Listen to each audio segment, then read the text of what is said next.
Muy buenas tardes a todos. Bueno, pues nos encontramos en la última mesa de este segundo coloquio de divulgación, o como le decimos, coloquio de divulgación versión 2.0. Y bueno, pues en esta ocasión tenemos como la conferencia magistral de cierre al doctor Roberto Alfonso Rivadeneira Quiñones. Muchas gracias por tu participación.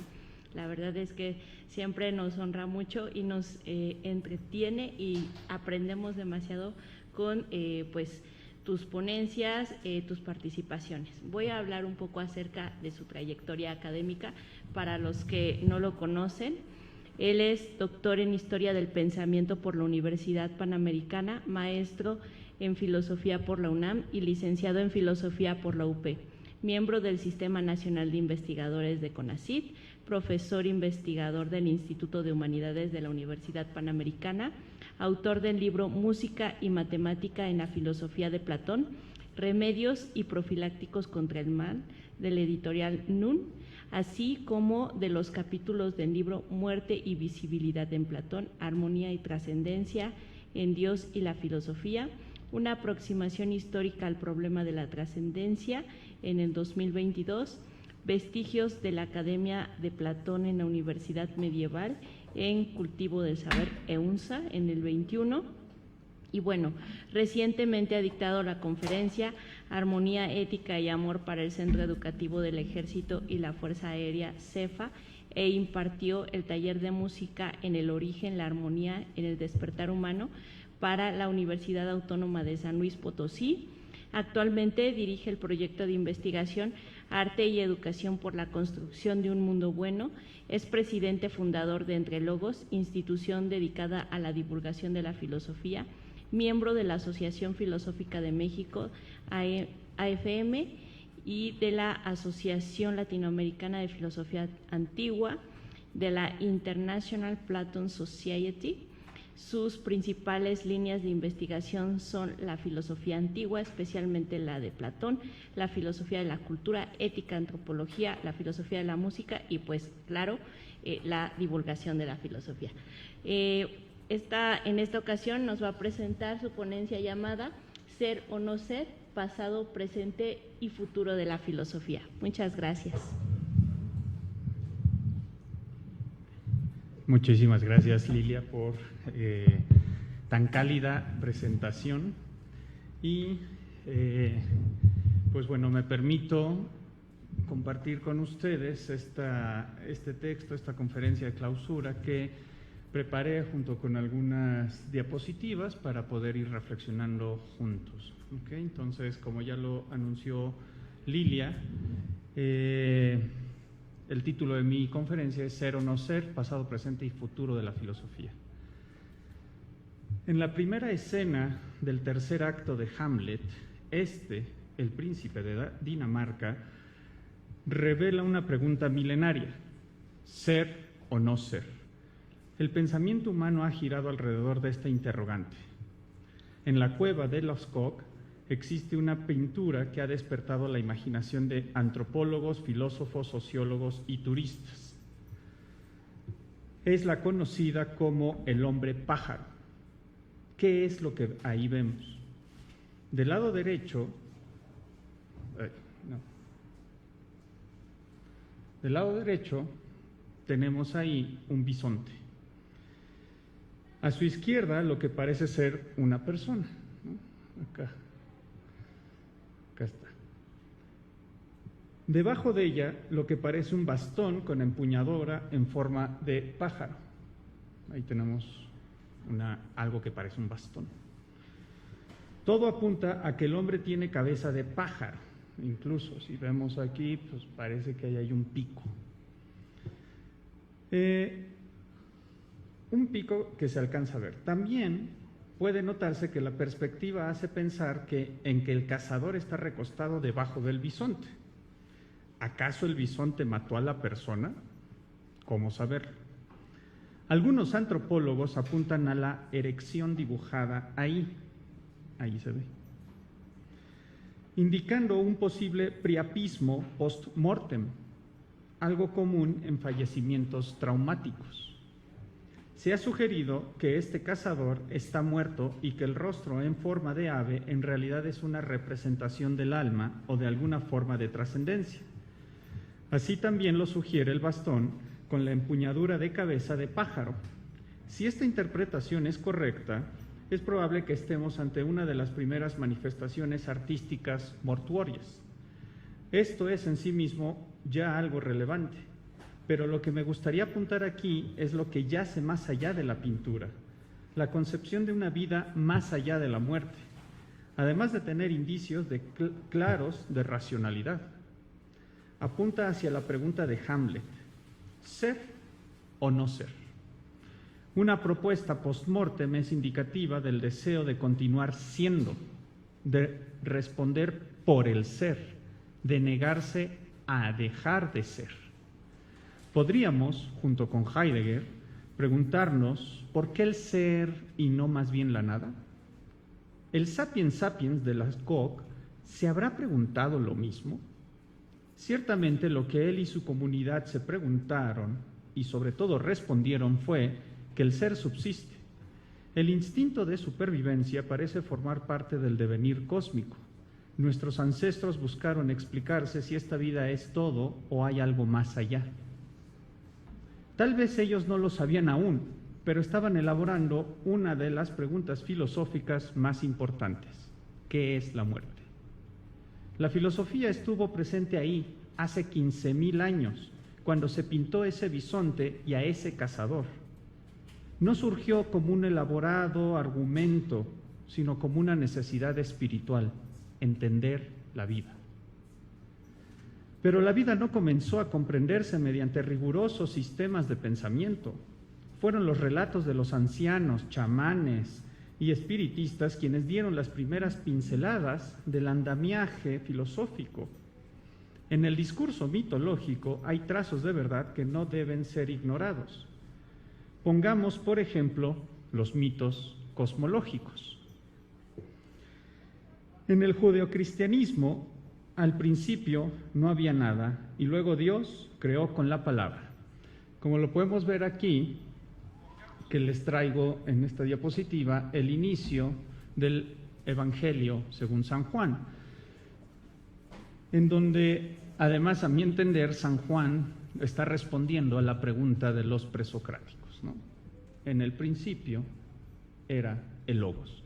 Logos, que la mayoría de las Biblias traduce por palabra o verbo y que yo me niego a traducir por varias razones, ¿no? Entonces, en el principio era el Logos, y el Logos estaba con Dios, y Dios era el Logos. Todo fue hecho por Él, el Logos. Sin Él no se hizo nada y de cuanto llegó a existir, ¿no? Entonces, aquí tenemos una primera idea de un mito cosmológico que, para los que conocemos más o menos esta cultura judeocristiana, viene desde el Génesis.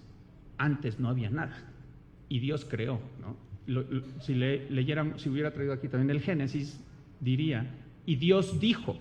O sea, es la palabra lo que está creando, como aquí. Vamos a ver otro mito cosmológico. El hinduismo nos habla de una sílaba originaria que se llama a sí misma padre y madre de este universo. Todos han visto este símbolo, algunos se lo tatúan, ¿no? Bueno, este símbolo es la sílaba Om, que, como dice ahí el Bhagavad Gita, nos dice: soy el padre de este universo, la madre, el apoyo y el antepasado. Soy el objeto del conocimiento, el purificador, y la sílaba Om, que es la que se recita en los mantras budistas, ¿no? Bueno, pues esta sílaba representa el sonido originario. Podríamos incluso atrevernos, forzando tal vez el argumento, a decir: es la sílaba, es el sonido después del Big Bang. O sea, así sonó el universo. Om.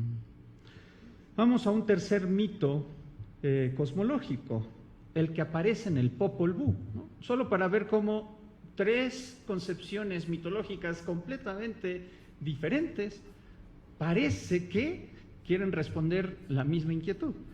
En el Popol Vuh, los mayas nos explican que todo estaba en suspenso, en silencio, hasta que un día Tepeu, el dios del cielo, y Gucumatz, la serpiente emplumada, no sé si les suena la serpiente emplumada, Kukulcán, Quetzalcóatl. Gucumatz es como le llaman a la serpiente emplumada en Guatemala. Hablaron entre sí, entonces Tepeu y Gucumatz hablaron entre sí, juntaron sus palabras y crearon al hombre. Esto está al inicio del Popol Vuh. Si empezamos a leer el Popol Vuh, esto es lo que aparece, que todo estaba en reposo, que todo estaba en calma, que las aguas no se movían, hasta que estos dos se pusieron a hablar. Otra vez, la nada, la oscuridad, el silencio y luego la palabra. Aquí solo pretendía brindar 3 ejemplos de cómo tenemos una explicación a un problema planteado por toda persona. ¿Cómo llegamos a ser? En los 3, el antecedente es el silencio, la nada, la quietud, hasta que aparece el sonido, la palabra, el pensamiento. Tampoco debemos olvidar que, según la tradición, la filosofía surgió como consecuencia del comercio. Acá les traje un pequeño mapa para que ubiquemos dónde está cada uno de estos filósofos que estudiamos en la licenciatura. La ciudad de Mileto, en la costa occidental de Asia Menor, acá está, Mileto, donde tenemos nuestros primeros 3 mal llamados presocráticos, pero ahorita no me voy a meter en ese tema.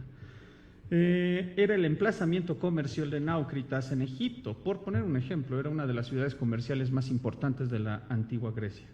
Y fue un centro comercial de materias primas y bienes manufacturados propios.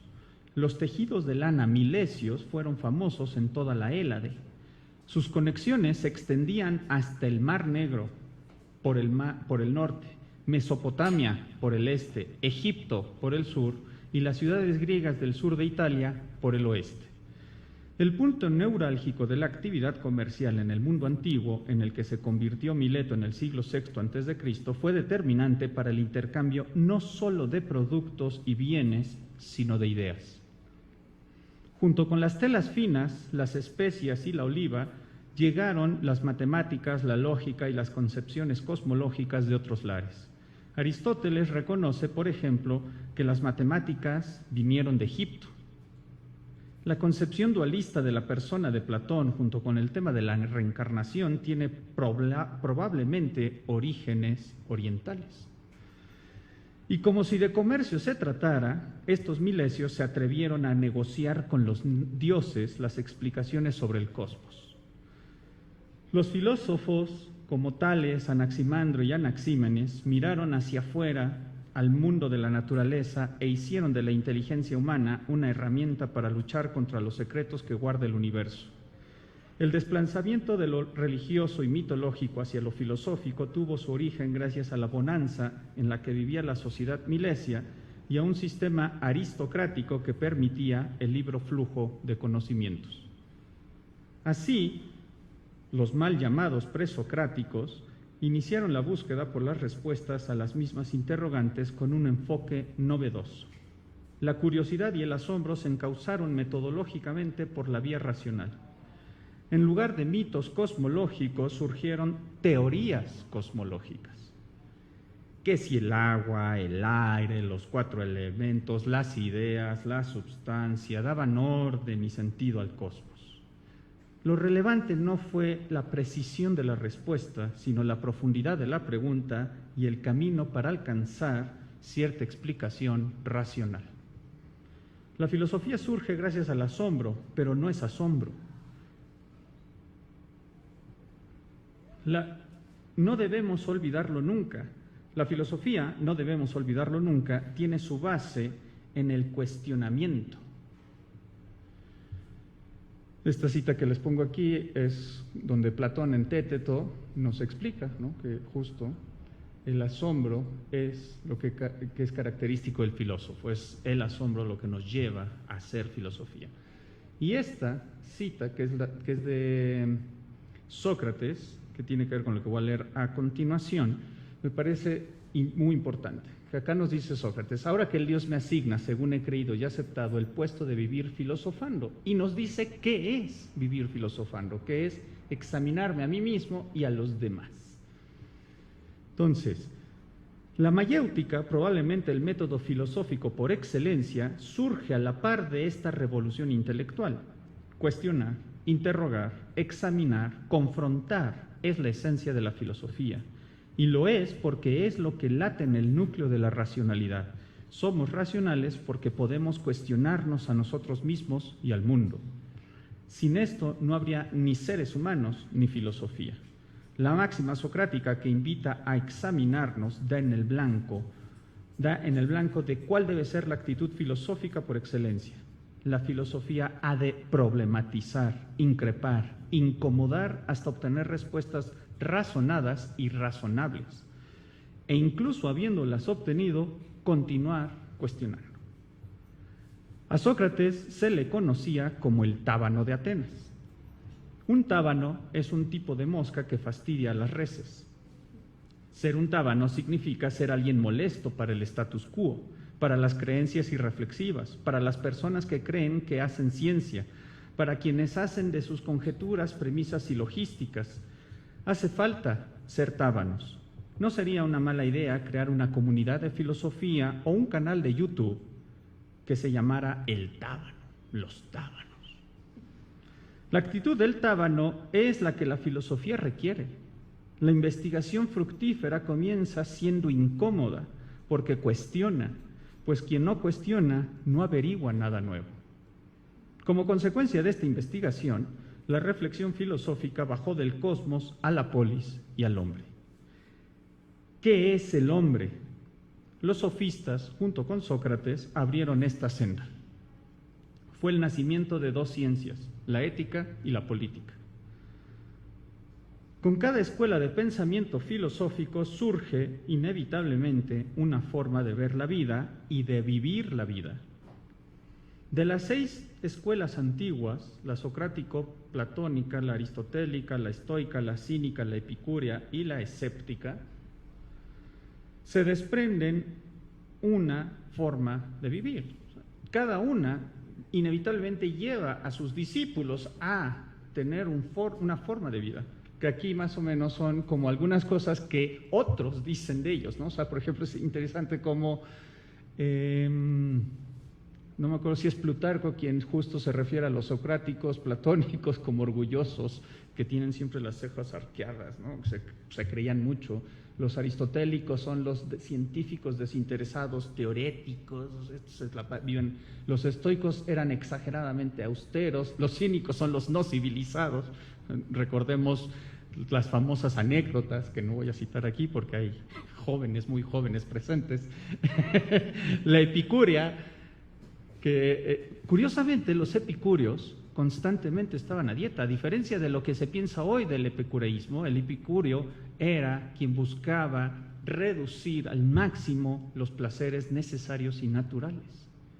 No, ningún otro. Y de los necesarios y naturales, pues la comida auténticamente nutritiva y ya. Y los escépticos eran los conformistas. Lo que dijera la ley, eso era. No sé, o sea, yo suspendo el juicio, no tengo nada que decir, ¿no? Entonces, lo que quiero con esto mostrar es cómo cada teoría filosófica genera un modo de vida. Entonces retomo acá. Las concepciones epistemológicas, ontológicas y metafísicas impactaban más allá de la comprensión del movimiento cósmico. Hadot lo dice muy bien: la filosofía rige la vida cotidiana. Para muestra, el manual de Epicteto, que es un auténtico manual de cómo vivir una vida plena. Para la filosofía, toda especulación guarda en el fondo el interés por descubrir la mejor forma de vivir. De lo contrario, la investigación filosófica es estéril. No es pragmática, sino práctica, en el amplio sentido de la praxis griega. La especulación metafísica y ontológica que realiza Platón en República busca únicamente dar con las claves para edificar un Estado justo, que no vuelva a cometer un crimen como el realizado contra Sócrates. Las palabras finales del libro 9 de República, de dicho diálogo, son contundentes para esto que estoy exponiendo. Fíjense qué interesante. Platón con esto muestra cómo En el fondo lo que busca es cómo se puede vivir mejor. Pero tal vez resida en el cielo un paradigma para quien quiera verlo y tras verlo fundar un estado en su interior. Fundar un estado en su interior. Y fíjense lo que dice a continuación, porque con todo esto siempre vienen las objeciones, pero eso no es posible, pero ¿cuándo se ha logrado? En nada hace diferencia si dicho estado existe o va a existir en algún lado, pues él actuará solo en esa política y en ninguna otra. Esta es otra de las actitudes que tenían los académicos, los alumnos de Platón. La academia, cuando se funda, uno de los objetivos que tenía Platón, una de sus líneas de investigación, podríamos decir actualmente, de la academia, era transformar políticamente la sociedad ateniense. Y hay varios ejemplos. Aristóteles escribe la Constitución, ¿no? Y varios de los alumnos de la academia generan cambios a las constituciones políticas aledañas. La filosofía, pareciera decirnos aquí Platón, significa traer el cosmos a lo humano, humanizarnos imitando el cosmos, para lo cual hay que filosofar. El hecho es que ningún filósofo de los que estudiamos en la universidad, ni tampoco de los que no hemos leído, ha dejado de reflexionar sobre la ética. Desde Sócrates y los sofistas hasta Derrida y Sartre, se han preguntado por las condiciones que posibilitan la felicidad humana. Parece que toda filosofía se hace en aras de la fundamentación ética. El rigor lógico de Kant permite comprender los imperativos hipotéticos y categóricos que pueden servir al ser humano para ser una mejor persona. La pregunta que vale la pena hacernos ahora es: ¿qué está haciendo hoy la filosofía? Aquí les pongo esta cita de Nietzsche, ahorita les explico por qué. El quehacer histórico de la filosofía parece claro, pero el presente de la filosofía luce turbio. Al parecer Nietzsche tuvo razón cuando vaticinó la muerte de la filosofía con la muerte de Dios. Este dogmatismo filosófico es lo más dañino que podría sucederle a la filosofía. La filosofía dejó de ser cuestionamiento y provocación, ahora es sumisión a la razón de alguien más, de otro. Con esto, esta idea muy peculiar de Nietzsche, temo que no nos libraremos de Dios mientras sigamos creyendo en la gramática. De alguna manera es una afrenta, porque además Nietzsche entiende que no hay manera de librarse de la gramática si quiere poderse dar a entender. Pero en el fondo el conflicto que tiene aquí Nietzsche es que siempre estamos rindiéndole tributo a alguien más. Y que de repente la filosofía se ha convertido en la filosofía del sujeto, la filosofía de Kant, la filosofía de Platón, la filosofía de Aristóteles, la filosofía de X o Y ha dejado de ser su esencia. Y esta es la crítica que late en el fondo de todo esto, ¿no? Entonces, la división de las ciencias en especulativas y exactas tampoco le vino bien a la filosofía. Si bien es la madre de todas las ciencias, la filosofía lucía cada vez más obsoleta y necesaria. Pasó de ser reflexión sobre el mundo y el actuar humano para convertirse en una secta de gente que solo se entendía entre sí. Incapaces de comunicarse con el mundo, los filósofos fueron matando a la filosofía. La endogamia académica mata cualquier ciencia, ¿no? Entonces, en México y el mundo, vean, la filosofía está a la deriva, tiene mala prensa, y hay razones para que así sea. Una de las preguntas que a todo filósofo nos hacen es: ¿a qué se dedican? La pregunta es válida y pertinente debido a que nosotros no hacemos evidente nuestra práctica. O sea, la gente no sabe a qué nos dedicamos porque estamos en el salón discutiendo con nuestros amigos, con nuestros alumnos, pero no salimos a la calle a hablar de filosofía. Pero, ojo, no hay que hablar académicamente allá afuera.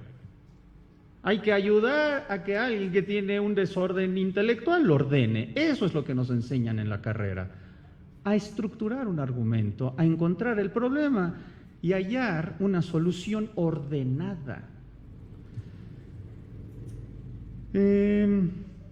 La pregunta es válida: si la filosofía se queda encerrada en las paredes de la universidad, más vale que vayamos preparando su funeral. Ahí adentro es estéril, solo da frutos cuando entra en contacto con el mundo externo. Y ya, regreso a esta. En nuestro país la exigencia que tenemos los filósofos es grande. ¿Se puede vivir de la filosofía? Yo creo que sí. Pero esto demanda que, como Fausto, vendamos nuestra alma y capacidad crítica al sistema.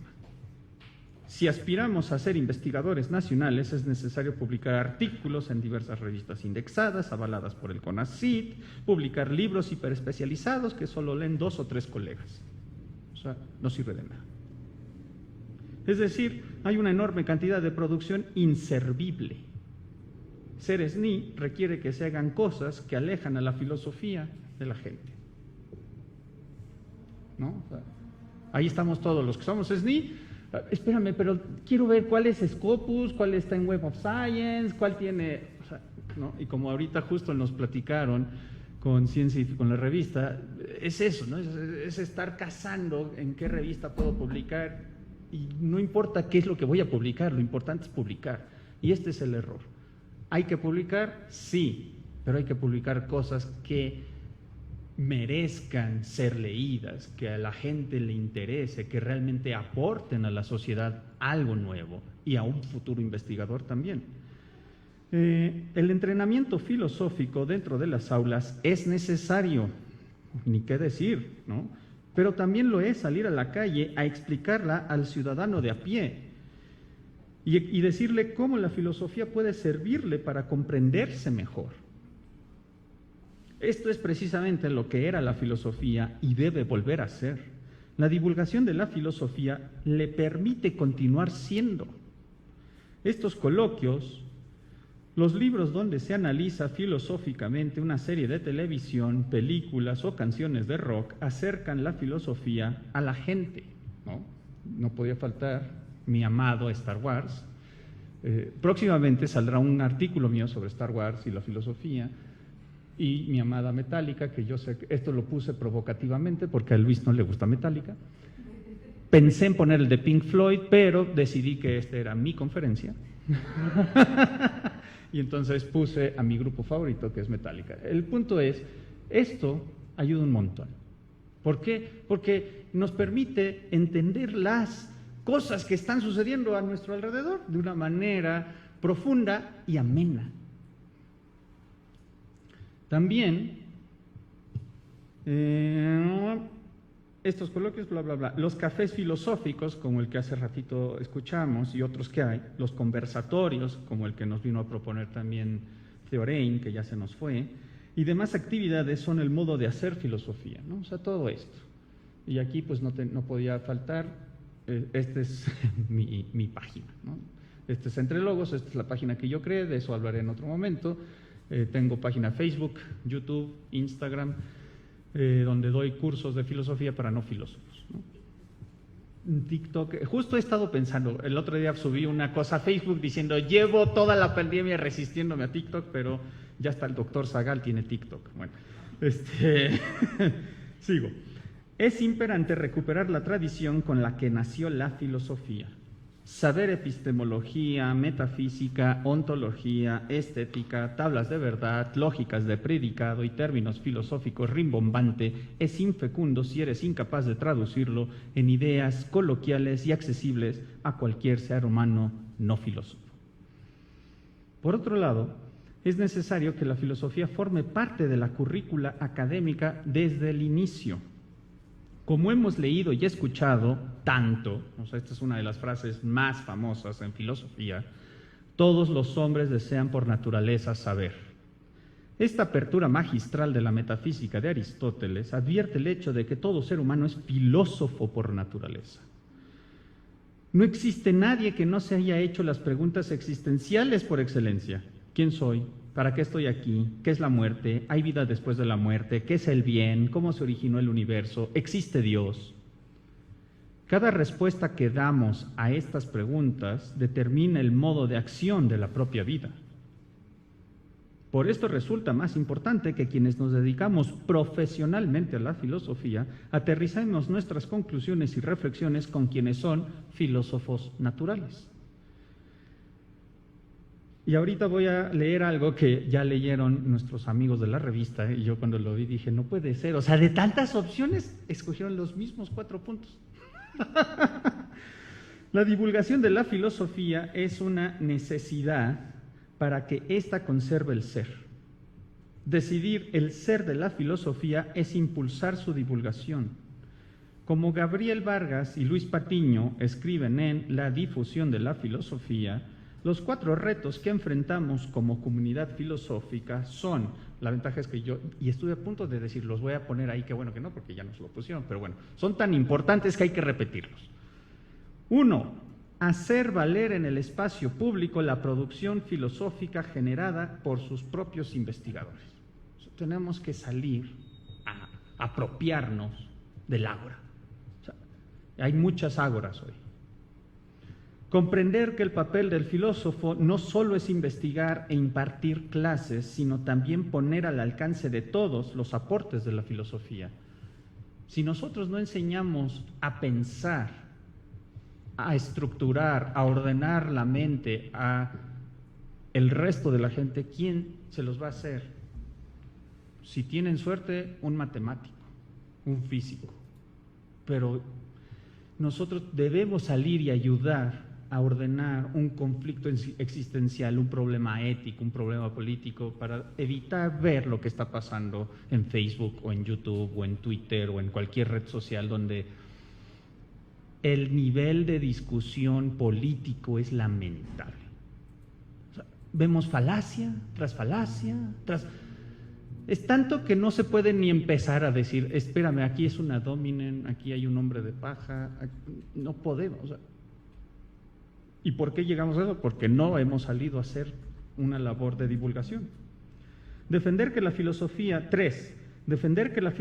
debe ayudar al ciudadano a tomar conciencia de sí y de su sociedad, para adoptar una posición racional, crítica y democrática, como lo ha afirmado la UNESCO en diversas reuniones y en el libro La filosofía, una escuela de la libertad. La filosofía es necesaria. 4. La comunidad filosófica debe adecuarse a los cambios producidos por la revolución científico-tecnológica en información y comunicación.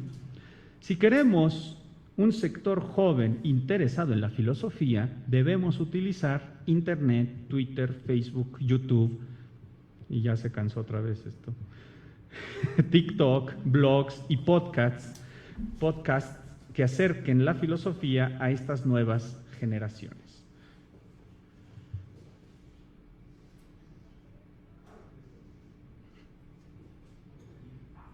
Se acabó la pila. Ley de Murphy. Pero asumamos una actitud estoica, imperturbabilidad, aquí no pasó nada. Al fin ya voy a concluir, lo único que venía después era el gracias. Concluyo esta conferencia con una reflexión de José Saramago, el Nobel de Literatura que siempre confesó que escribía novelas porque no sabía plasmar sus ideas en forma de ensayo.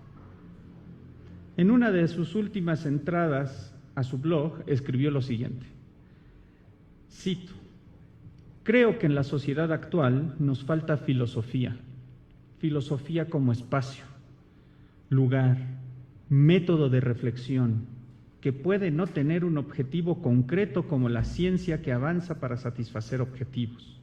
Nos falta reflexión, pensar, necesitamos el trabajo de pensar, y me parece que sin ideas no vamos a ninguna parte. Gracias.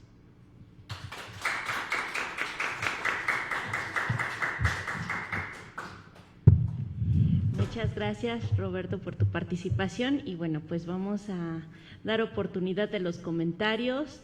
Podemos hacer un diálogo aquí, no solamente con participaciones, sino más bien pues todos participando para llegar a una conclusión.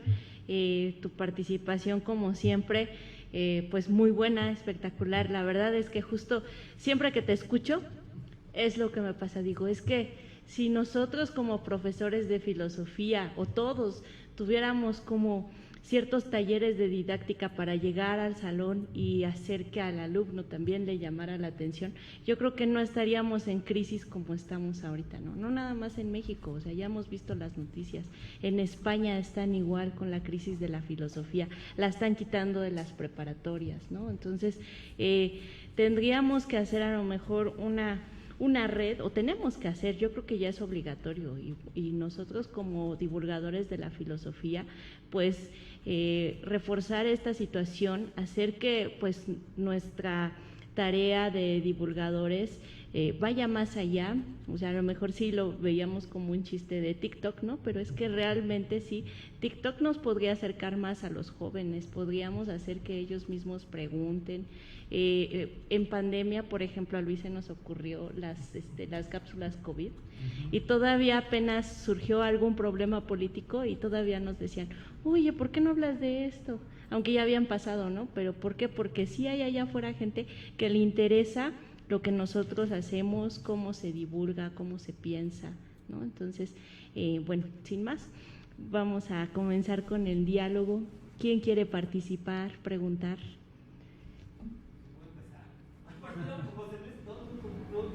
Al compañero José Luis. ¿Por qué me va a preguntar que por qué no puse a Pinto? Estas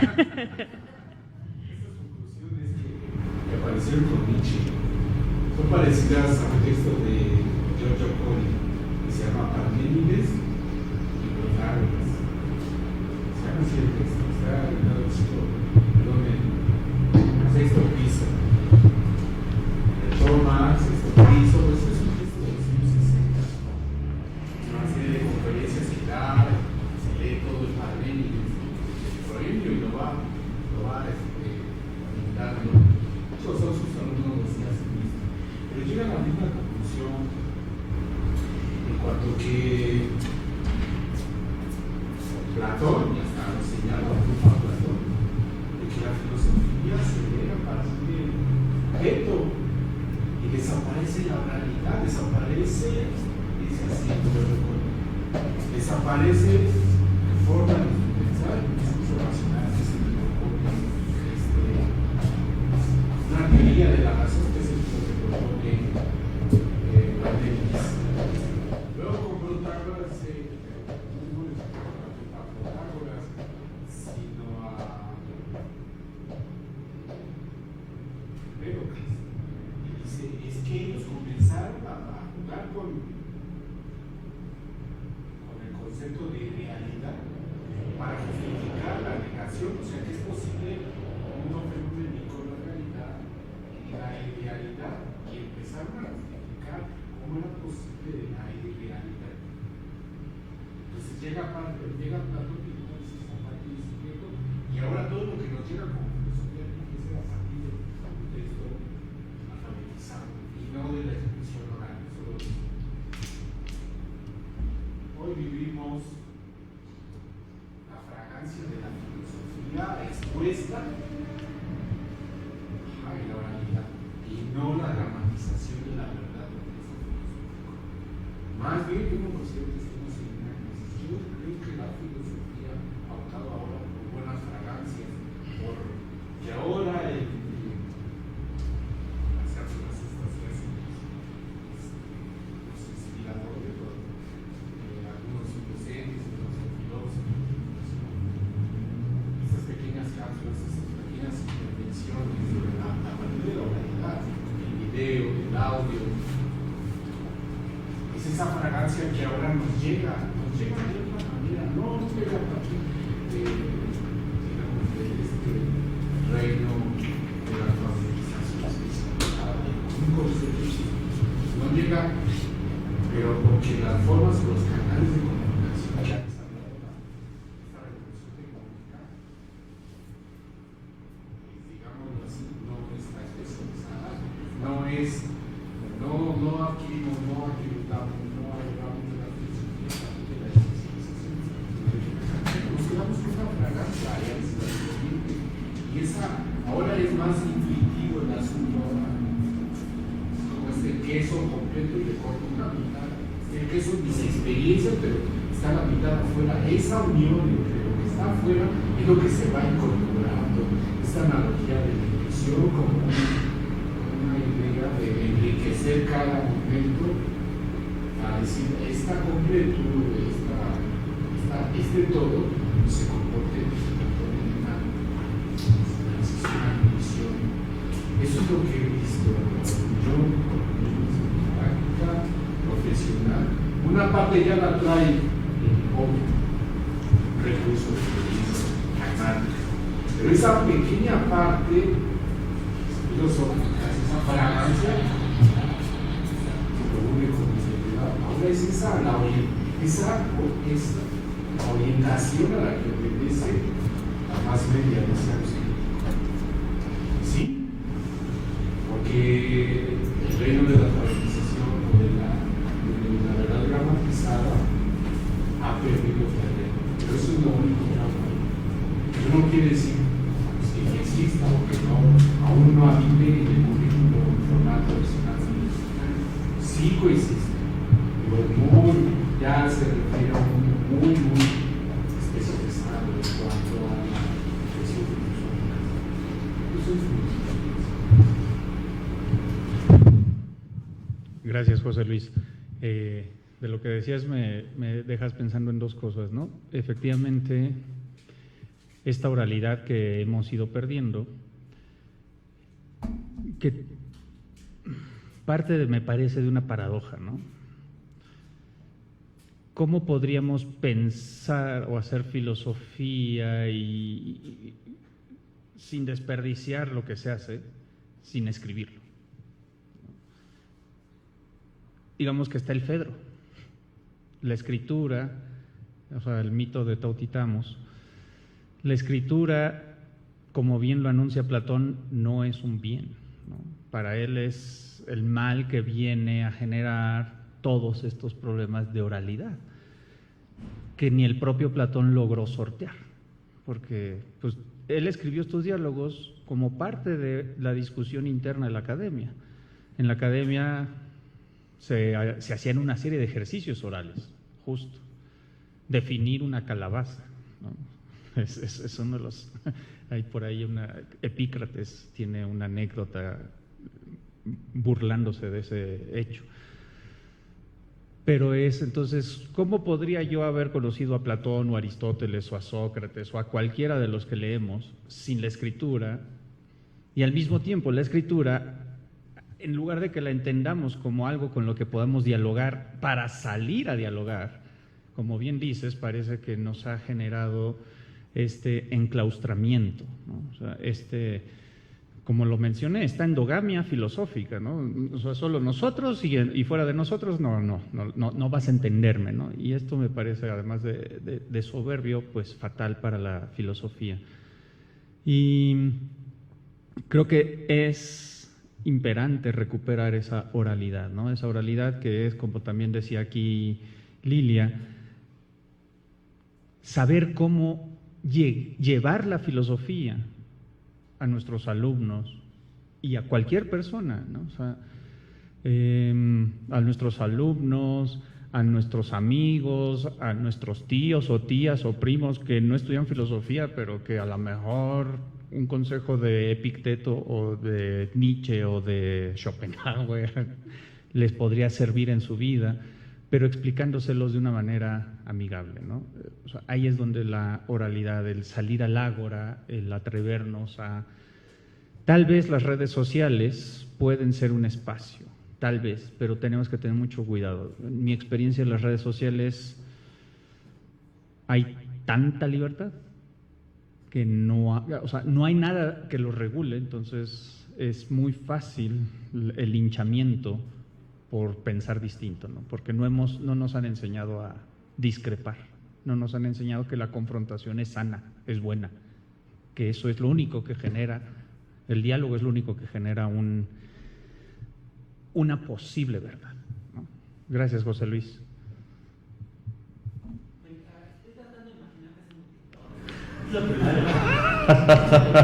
Voy a poner una cara de un tábano.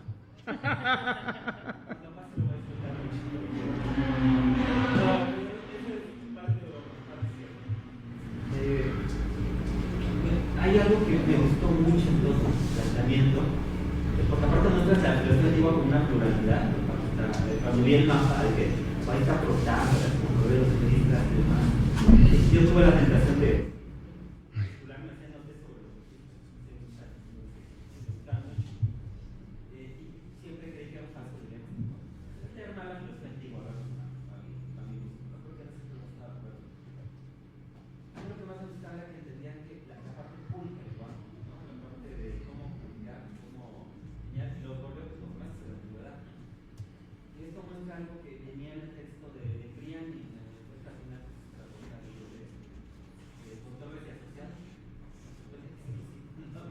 Y Brian decía, y es algo que viene en tu planteamiento también, implícito, yo creo, que al final la propia justificación de por qué tendrá que ser más pública la publicidad viene de la propia historia de la filosofía. O sea, es un pseudoproblema pensarnos por qué debería cuando tiene su propia historia. Eso es algo que me gustó mucho. Y gracias. Justo por eso, Luis, por eso lo titulé así, porque dije, el presente se ha olvidado del pasado, ¿no? Y al olvidarnos de cómo surgió la filosofía no surgió, o sea, Platón no estaría en el SNI, Aristóteles no estaría en el SNI, a ellos no les importaba la publicación academicista, ¿no? O sea, ¿por qué? Porque ellos lo que les interesaba era el quehacer filosófico. Es que casi ninguno. O sea, creo que ahí podemos ir viendo, ¿no? O sea, a mayor cantidad de papers, menor cantidad de trascendencia filosófica tienes en el mundo. O sea, digo, estoy aventando ideas que me están llegando, me está inspirando el Daimon y ya estoy aventando ideas. Pero sí, o sea, la filosofía no podemos olvidar de dónde viene. Y no podemos olvidar que viene del comercio, de una actividad tan banal como el comercio, ¿no? O sea, ¿por qué? Porque se nos olvida que tal vez podemos aprender mucho de un comerciante en un mercado, de un pedicurista, de el despachador del Oxxo, ¿no? Si te atreves a entablar del taxista. Del taxista uno aprende, o sea, últimamente no he tomado Ubers, ni taxis, ni nada, pero antes, ¿cómo lo disfrutaba? O sea, yo siempre era de, a ver, platícame algo. O sea, porque ahí es donde está la filosofía. Se hace en el mundo y los que nos dedicamos profesionalmente a esto, sencillamente lo estructuramos, le damos orden, le damos sentido y luego la tenemos que regresar. Es como un concierto de rock. El grupo toca, el público le da la energía y el grupo le regresa un mejor concierto. O sea, es un vaivén, es un círculo virtuoso y la filosofía de repente se quedó casi como lo que hizo Roger Waters en The Wall.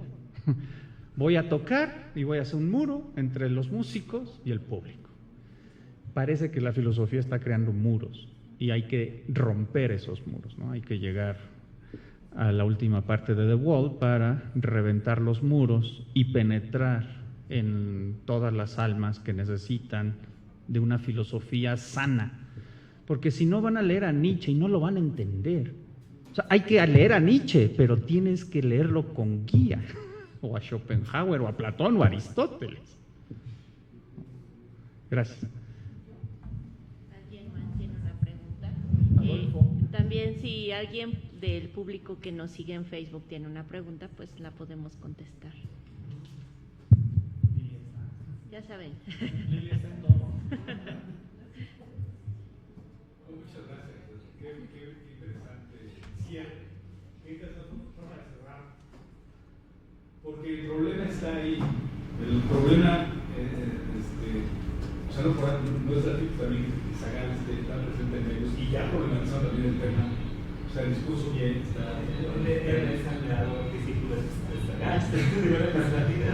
Es decir, se manifiesta en la Latinoamericana, se manifiesta en la UNEX, se manifiesta en la UNAM, que hay un problema ahí respecto de la divulgación y la publicidad de la filosofía. Y me dio también para pensar muchas cosas su exposición, pero cuando empiezas diciendo la filosofía surge porque hay comercio. ¿Y en qué momento la filosofía?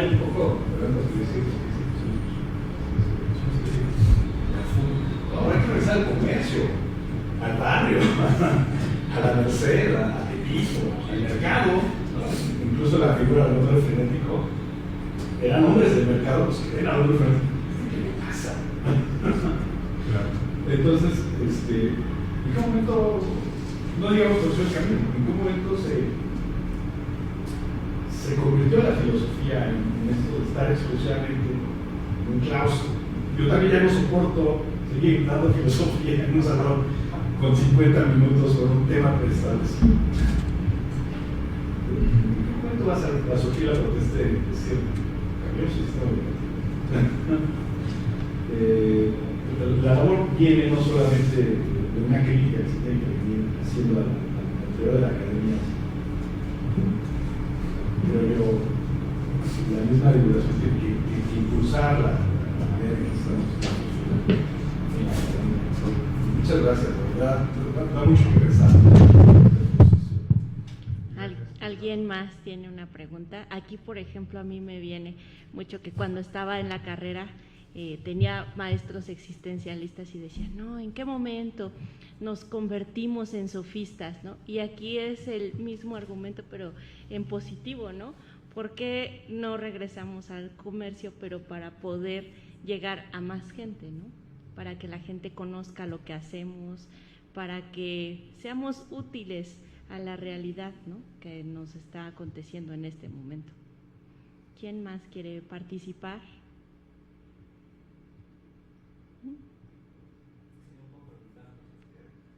A ver.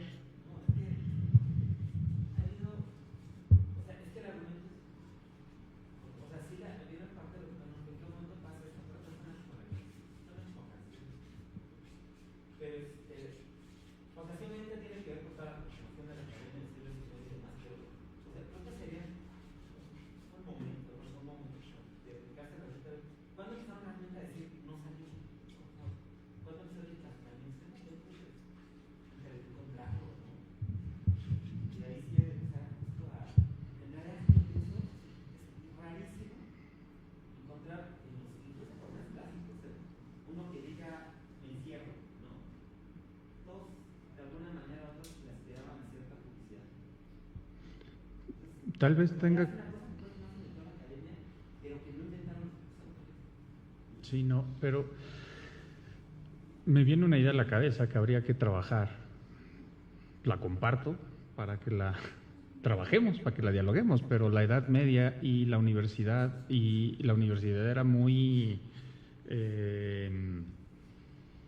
pues, selectiva, ¿no? O sea, no cualquiera podía discutir de esos temas con cualquiera, era algo muy restringido.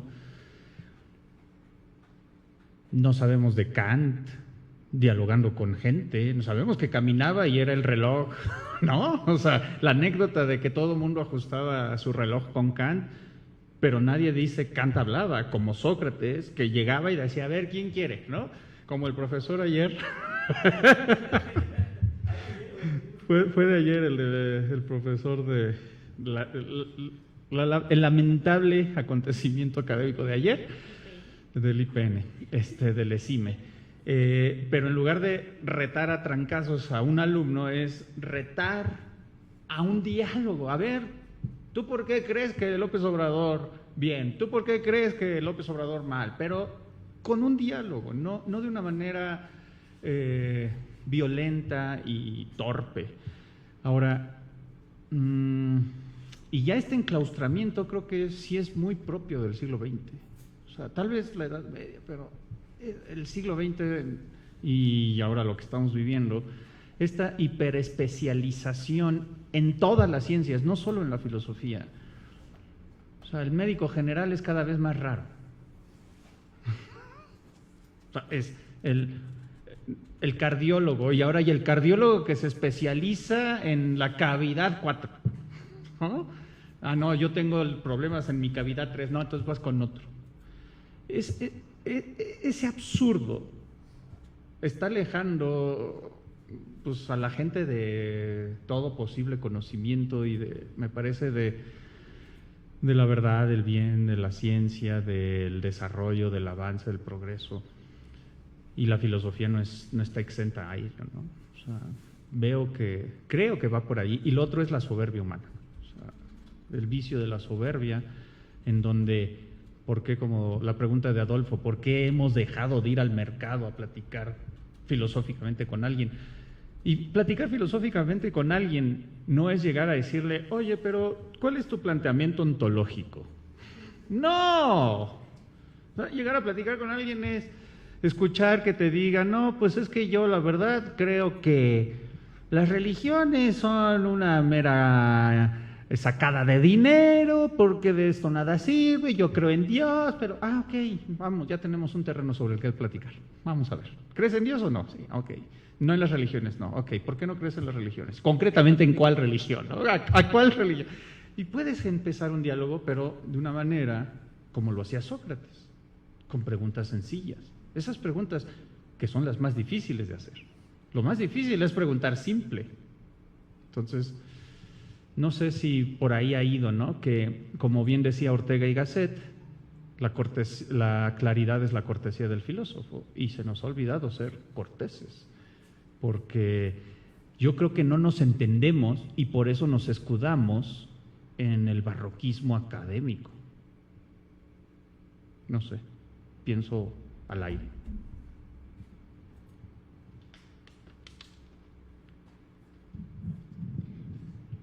Bueno, pues seguramente de aquí van a surgir muchas preguntas, cuestiones, propuestas de ponencia para nuestro siguiente coloquio de divulgación, que espero que sea pronto. Y bueno, ¿alguien más quiere preguntar algo a nuestro ponente? Bueno, pues a nombre de la Facultad de Humanidades y del Comité del Coloquio de Divulgación, te otorgamos la presente constancia, que a la letra dice: la Facultad de Humanidades otorga la presente constancia a Roberto Alfonso Rivadeneira Quiñones por tener a bien impartir la conferencia magistral Ser o no ser, pasado, presente y futuro de la filosofía, como parte de las actividades académicas y culturales correspondientes al segundo coloquio de divulgación filosófica, innovación y medios alternativos para la filosofía del siglo XXI, enfocado en la formación integral de nuestra comunidad universitaria, aprobado por los HH Consejo Académico y de Gobierno en su sesión extraordinaria el 24 de enero, Toluca, Estado de México, 12 de mayo del 2022, Patria, Ciencia y Trabajo. Pues muchas gracias, Roberto, por tu participación. Además, pues un pequeño souvenir de parte de los compañeros del comité. Aparte es la taza de los clásicos. Sí, y pues vamos a darle un fuerte aplauso a nuestros colegas.